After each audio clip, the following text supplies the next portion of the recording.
Greetings everyone, this is Dominick from the Comic Book Report YouTube channel over here doing a guest review for organicpricedbooks.com. And today we're taking a look at the Spider-Man The Complete Black Costume Saga Omnibus from Marvel Comics. And before we go any further, I will say this edition has a known misprint for at least one page in the book, but more on that in a minute.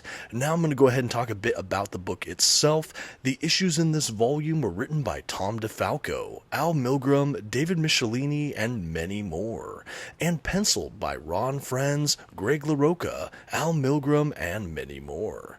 The comics in this volume were published by Marvel Comics beginning in 1984.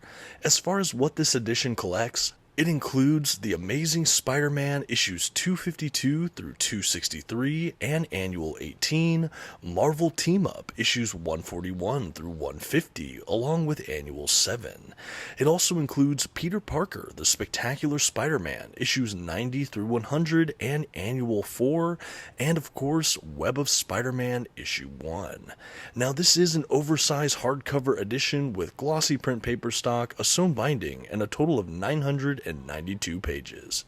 Taking a look at the front cover of the dust jacket, I will note I have the direct market cover edition for this book. I'll go ahead and try to throw up a thumbnail of the standard edition release as well.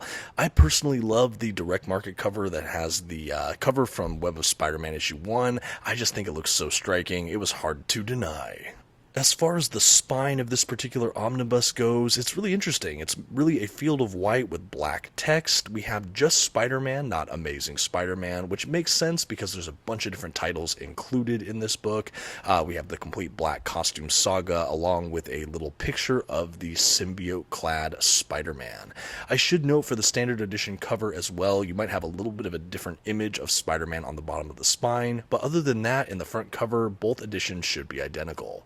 On the back cover, like many other omnibuses, we have the thumbnailed covers of all the issues included in this epic book, along with a brief blurb, what the book collects, pricing information, things like that. A pretty straightforward back cover, but I still really dig it. I love getting a look at everything something includes at a glance, and we definitely get that here. Now I did want to spend one more minute on the exteriors of this book. We'll examine the dust jacket one final time. This time I'll also show you the interior flaps of that dust jacket, spread it all out so you can see it, and then we'll transition to the Under the Dust Jacket hardback book itself. Something that should be noted, they did release this collection in two big trade paperback collections some time ago. It was a 2-volume set that went out of print, and on the aftermarket it was priced up so high. I like many, did not have a chance to read the issues, so when I heard Marvel was combining them together in an oversized hardcover omnibus edition, I couldn't wait. And as far as what we have here under the dust jacket, I really love the art prints they included. We just get some more great symbiote-clad Spider-Man.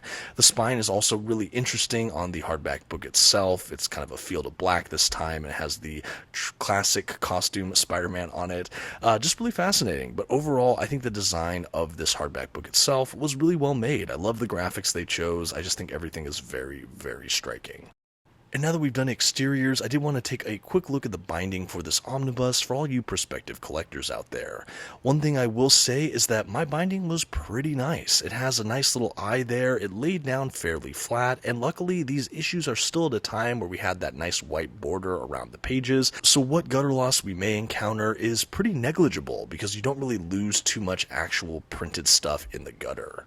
Okay, now before we dive into the book itself and kind of flip through, I did want to just show off the misprint. So in all of the copies of this edition, to my knowledge, there is at least this one misprint, which basically duplicates one of the pages we get in the omnibus at the expense of another page, which means there's one full page that's missing because of a duplicate page.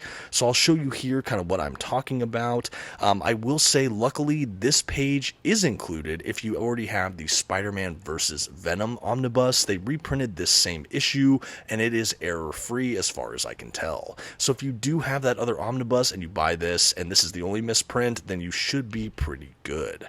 Another note I will make though is I had one friend that noted that his book was actually missing closer to 20 pages, which included the back half of this issue with the misprint as well as half the issues of a Marvel Team-Up issue.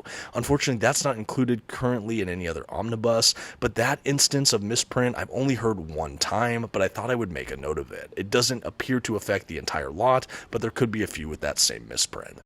Okay, diving into the collection proper though, we have some great title pages, creator breakdowns. This is a huge compilation kind of book, so we have so many writers and pencilers, different artists of different kinds. We do have a proper table of contents, however, that maps each issue with a great corresponding page number. Love to see this. It makes indexing or revisiting your favorite portions of this book a breeze, and I, as a collector, just personally really like it. After that, though, we basically dive right into the collection. Now, we start with a couple images around Marvel's Secret Wars. It kind of gives you an idea of where Spider-Man went, how he got the actual symbiote costume, before jumping right into the first proper issue in this book. I like this because I think if you didn't read Marvel Superhero Secret Wars, and I think 1984, whenever that came out, this is a great primer to understand where the suit actually came from.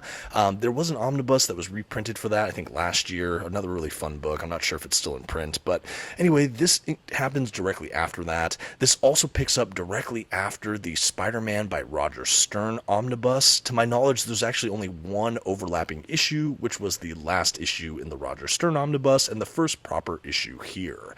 But it is nice for omnibus collectors out there because we have another kind of gap filler here. We have another kind of in-sequence situation. But this really takes us from the end of the Roger Stern era, getting that symbiote suit all the way through to Web of Spider-Man issue 1. So this is really the duration where Peter Parker had that symbiote costume initially. There are portions of this book where he doesn't have it, however, but these are really the adventures in that time period.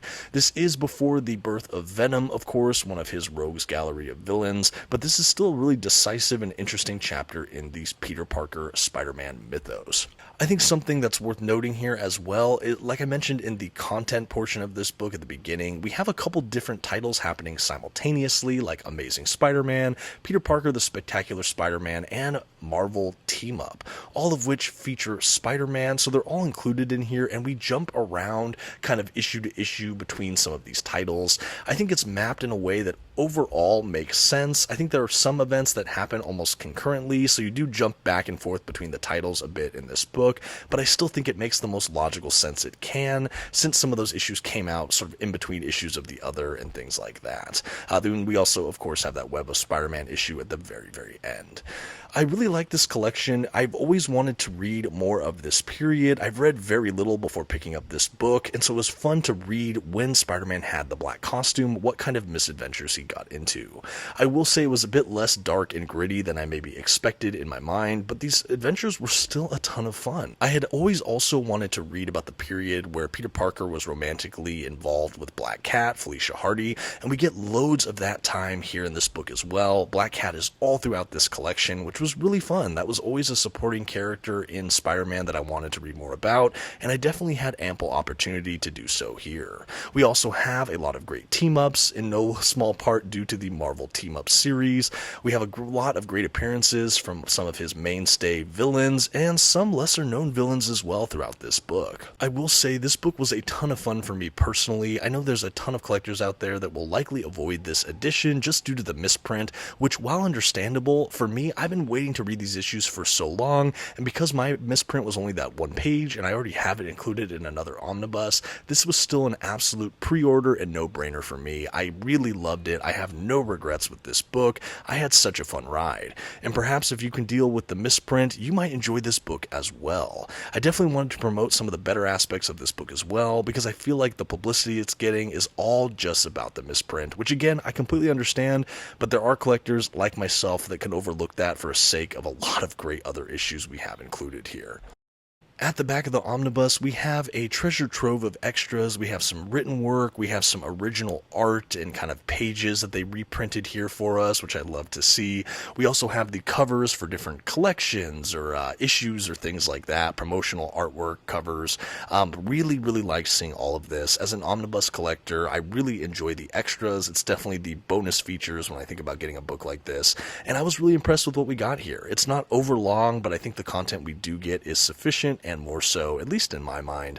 I really liked it, and I definitely wanted to showcase a little bit of that for those collectors to see what extras does this volume include. What do we get when we get this omnibus? Just again, so you can get an idea here. And that really does bring us to the end of today's collection. Now, I did keep this overview surface level, tried not to get into spoilers. If you want a fuller review of this title, please check out my channel, The Comic Book Report, in the coming weeks. I'll definitely go into greater detail about this book, maybe go into some spoilers, things like that, for someone that wants a more comprehensive reviewing experience. And if you want to pick up your copy of this book, please check out organicpricedbooks.com. I personally had a blast making my way through another Spider-Man omnibus this year, and I hope you've enjoyed the ride.